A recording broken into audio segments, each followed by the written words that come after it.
தங்கச்சிக்கு டெலிவரி பார்த்த அந்த டாக்டர் கிட்ட தான் எப்பவுமே கிளினிக்ல போயிட்டு பார்ப்பாங்க. அந்த டாக்டர் கிட்ட எனக்கும் அடிக்கடிக்கு ஹாஸ்பிட்டல்லாம் கூட்டிட்டு போயிருக்காங்க கிளினிக்லயே.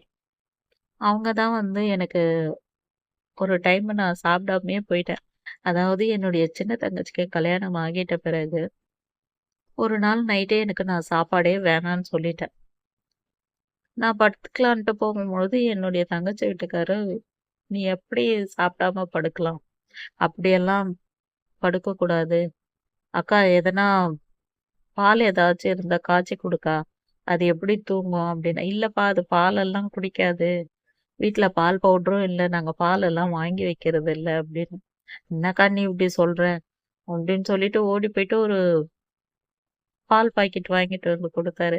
ஐயோ! நான் பாலெல்லாம் குடிக்க மாட்டேன். நீங்க எதுக்கு வாங்கிட்டு வந்தீங்கன்னா, "குடி ஜெயா. அதெல்லாம் பட்னியாலாம் படுக்கக்கூடாது" அப்படின்ட்டு சொன்னாங்க. அப்போ பால் காய்ச்சி ஊத்தும்போதே அது ஏதோ வந்து ஒரு தொப்புன்னு விழுந்த மாரி ஒரு சவுண்ட் வந்துச்சு.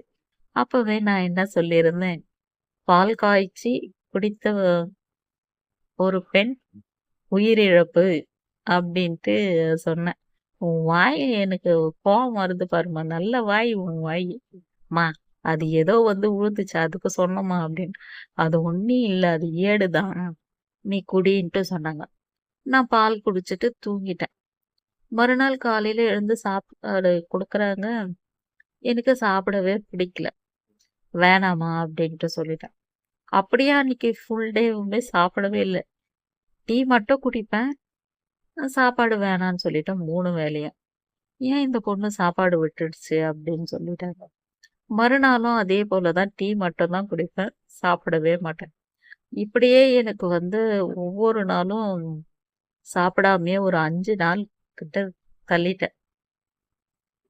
எங்க வீட்லயும் புதினா சட்னி அரைக்கிறது, அது என்னவோ கருவாடு அது இதுன்னு செஞ்சு குடுத்தாங்க.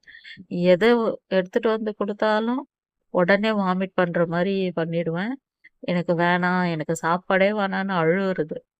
எல்லாருக்கும் என்ன ஆயிடுச்சு, இந்த பொண்ணுக்கு மனசுல கவல வந்துடுச்சு. எல்லாரும் நம்மள விட்டுட்டு போயிட்டாங்க. கல்யாணம் ஆகி போயிட்டாங்க. நம்ம மட்டும் இப்ப தனியா ஆயிட்டோமேன்னு பொண்ணுக்கு மனசுல கவல வந்துடுச்சு. அதனால தான் அதுக்கு பசி இல்லாம போயிடுச்சு. அது கூட இருக்குமா.